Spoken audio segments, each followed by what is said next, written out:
Hello everyone and welcome to a different kind of video today. A lot of you have been asking me over on Twitch and here on YouTube what I feel about the new Alien Earth TV series. So I thought I would go ahead and... sorry about that, guys. I thought I'd paid the electricity bill this month. I guess I just forgot. What was that? That was mildly concerning, to say the least.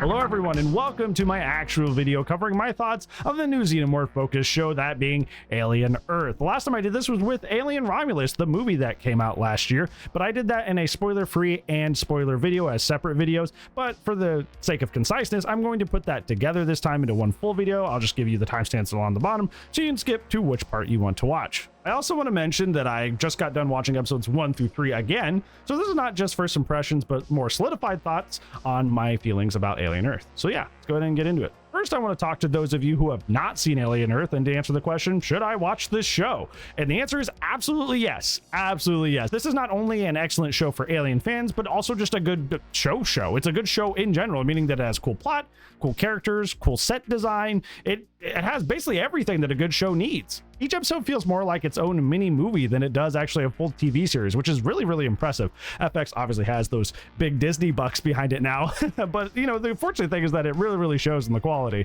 So even if you're not a big Alien fan, at least give it a try and see if you like it, because it's just a good show in general. Another thing I wanted to talk about in this section is that there are a lot of worries out there on social media about how the show is supposedly bad. And I want to clear this up because I feel like a lot of those are really either weird or don't really have good standing. Ice Age is in the show. Yes, Ice Age is now canon to the Alien universe, but it's there and it makes sense. It's not hokey. It's not out of place. It makes sense because it's an important point in the way that two characters in the show bonded in their youth, and it's used to establish common ground between them later on. So it's actually serves a really, really good plot point, and it's not there just for the jokes and memes of it. I know it's weird or a little odd to see Ice Age in such a serious horror property. Of course that's weird. Of course it's a little odd, but it's not really out of place because of the way it functions in the story, I promise. Another thing that was weird that actually personally bothered me is then Aliens Earth marketing, the way the actual Xenomorph model looked.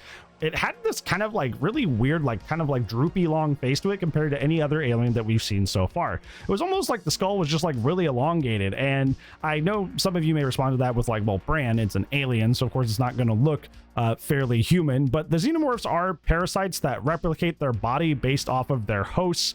So the skull should have more of a normal shape and not like a super elongated shape. Thankfully in the actual show itself, it's incredibly hard to notice. Most shots are in the dark, brief glimpses, or a shot at such an angle that you really don't notice it at all. And I found myself actually on my second watch through of the series, not even noticing this at all. And then going at the end of it going, I used to complain about that. And that second time I watched it, I didn't even notice. So it's really not that big of a deal. I would say that this is absolutely the most brutal the Xenomorph has ever been in any of our like on-screen depictions of the character. Most alien movies have gone the route of less is more and try to let our imaginations wander with what they do to their victims. Nope. Alien Earth just kind of flips out on its head and goes the complete opposite route. And man, it really makes the Xenomorph feel like this terrifying threat. Like, it's really hard to make a character that's been as overexposed as the Xenomorph feel scary. We've had about like almost 50 years of time with this character coming up, and it's like, it's something that we've seen from all angles. There's models of it everywhere, so it's hard to connect with the Xenomorph and go, I'm terrified of that. But Alien Earth does it again, because this thing is so violent and intense that I just genuinely would never, ever, even for the sake of just going, ooh, that's cool, ever want to run into this thing ever. It makes me fear for all the characters in the plot because it's so violent, and it's like, sheesh. They really did a good job. They knocked it out of the park with the depiction of the Xenomorph, I'll tell you that. Another really cool aspect of this show that in the way it really goes above and beyond is that if you follow alien lore, you know the Xenomorph is Xenomorph XX121. So it's the 121st alien that they are aware of, which means there's a lot more that we don't really see addressed in most other alien media. But this Alien Earth show goes in depth with not just one, but multiple other aliens that are out there in the alien universe. And it's finally great to see these other weird, strange creatures and how they interact with the world around them. Most of them are from deep space in the show, so they're not ones that, you know, I think that people would stumble into naturally. But Still freaky, still cool, still great creature design, and I can't wait to see where a lot of these go. Furthermore, the characters are really top-notch as well. Morrow and Kirsh are currently my favorites, with Kirsh being a fully synthetic character and Morrow being a cyborg, which is kind of a half and half human and synthetic kind of deal. Both characters have very, very intense and very, very riveting performances, and honestly, I could watch an entire series just based off of their characters alone. I don't even need anybody else. They're just really, really cool and really well written. So no matter what happens with the main characters, I'm invested in them. Speaking of that, the main plot focuses around a new cyber creation, that being the hybrid, which is a human brain in a synth body, specifically a child human brain in a synth body. And the main character, Wendy, is one of these.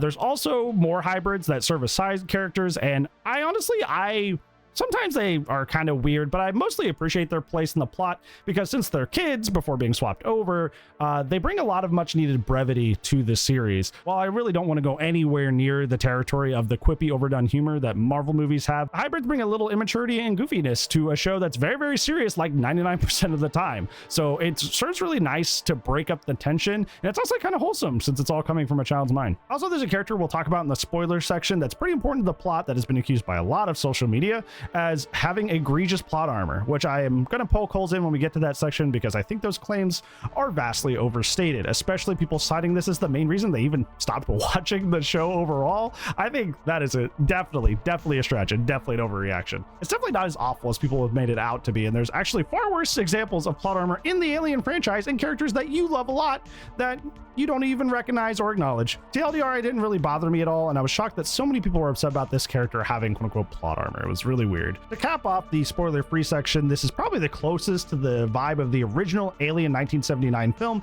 that we've had probably since Alien Isolation, I would say. Most other Alien media, whether it be games, movies, comics, usually likes to focus more around the Aliens kind of license or the wider franchise as a whole.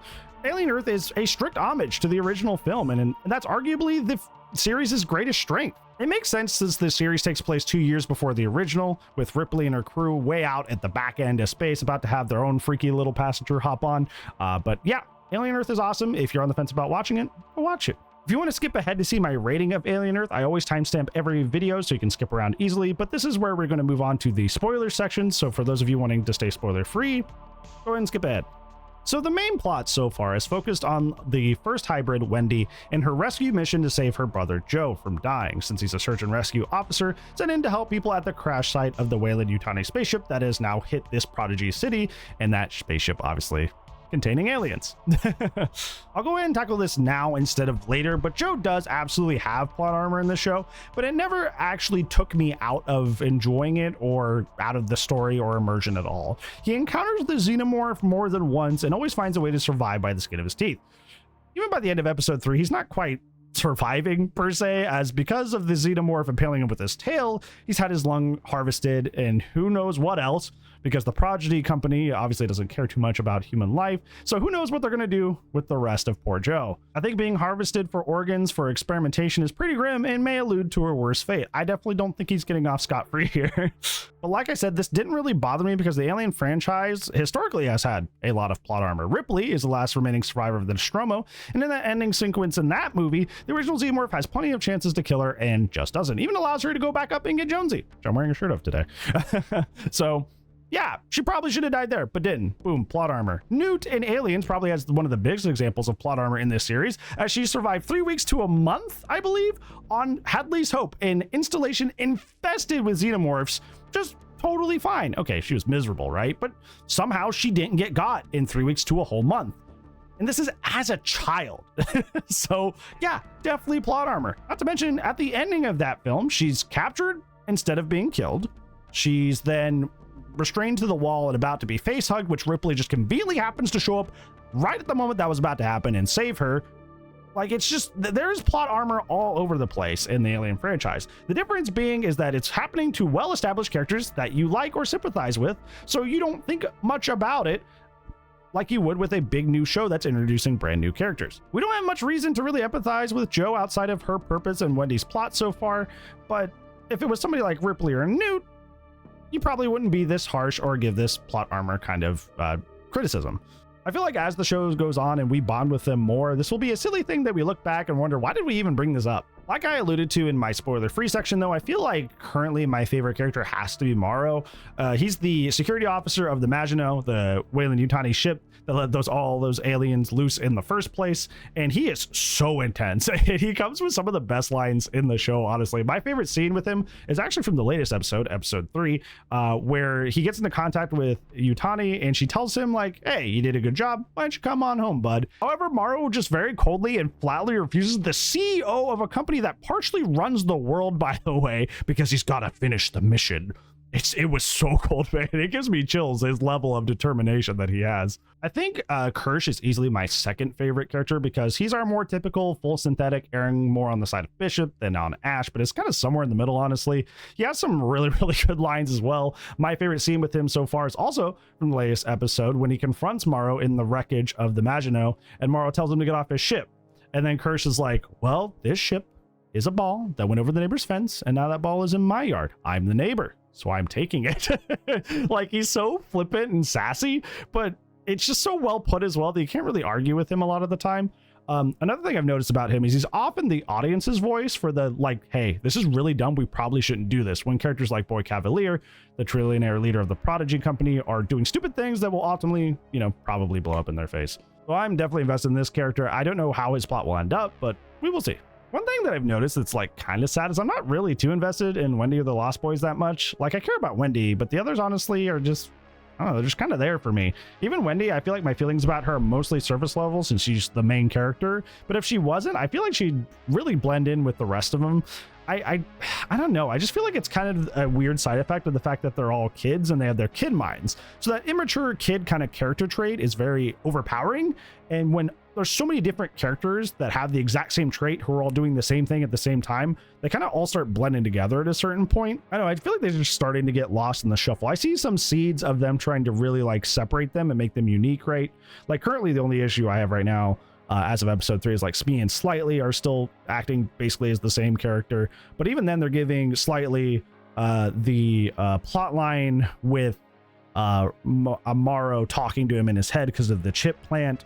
You have Curly, who's trying to usurp Wendy as the favorite. You have Nibs, I believe her name is, who's kind of like tweaking. She's kind of freaking out. She's not handling this whole thing too well.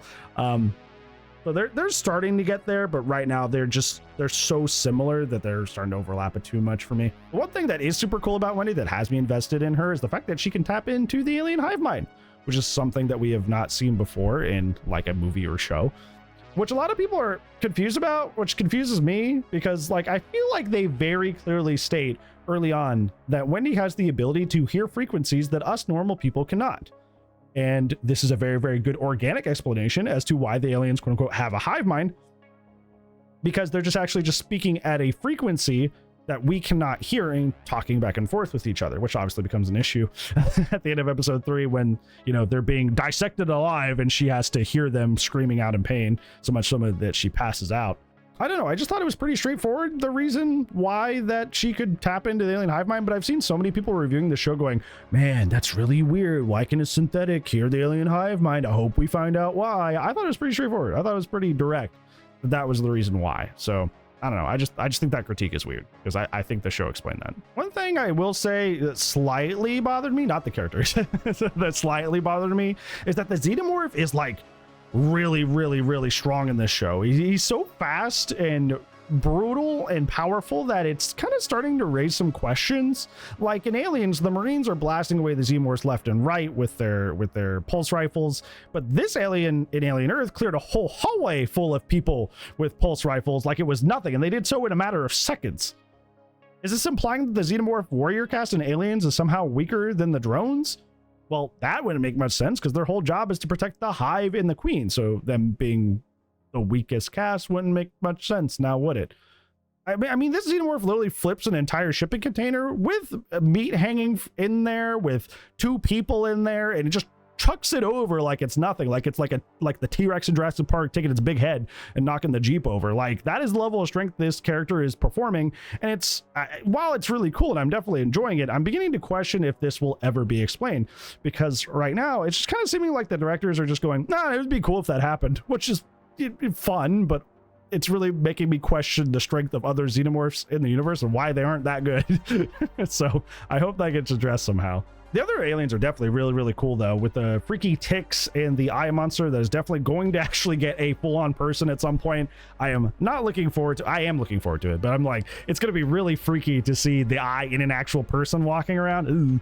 That's going to be an interesting visual. The plant alien, we also have no idea what its deal is. My guess right now is that it's the one that, you know, we had the science officer that was on the ground, and Joe said that she had been poisoned by something. And that's my guess as to what that was. Maybe the big plant thing did it. Shot in the dark here, but that would be my guess on how that happened. But we'll have to see how they all pan out. I'm actually pretty invested in them. I am also personally invested to see how the Xenomorphs simultaneously get out, but are also cleaned up, because the general public and most of the companies don't know about the Xenomorph come the events of Alien and Aliens. So as a prequel, we got to make those loose ends connect before those movies happen.